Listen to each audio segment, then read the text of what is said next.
आपको अपने लॉयर की बताती हूँ, सलमान सत्तर साहब की, जिन्होंने कहा है कि ये केस जब जजेस के सामने जाएगा, इसका फुल टाइम इमरान खान की कन्विक्शन को खत्म हो जानी चाहिए, बेल को छोड़े कन्विक्शन को खत्म हो जानी चाहिए, क्योंकि ये 3 मिनट में ये इतनी अहमताना कन्विक्शन है। जो नासिर जावेद जो जज था, इसके ऊपर सुप्रीम कोर्ट की जजमेंट है, ये शैतानी फैसले देता है।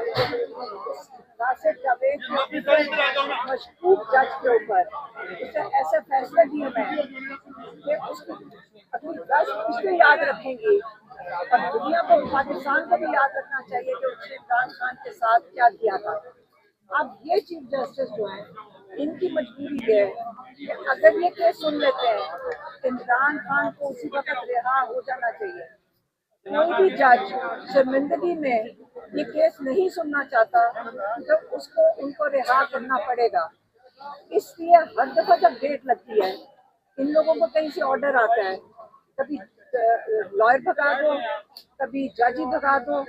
अब हमें 3 घंटे वहाँ बैठे हैं, फिर जाकर मुश्किल से वो कह रहे थे कि अब हम डेट नहीं देंगे, हम बहुत मसरूफ हैं। उन्होंने कहा, जजेस ने कहा हम बहुत मसरूफ हैं, हम अगले हफ्ते शायद आपको डेट फिर बताएंगे।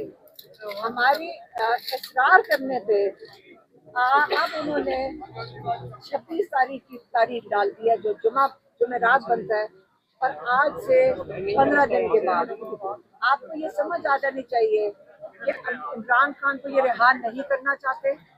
कोई भी आपको आके आइंदा कहे कि इमरान खान रिहा होने लगे, मैं टीवी पे कहना चाहती हूँ, वो इमरान खान के दुश्मन है।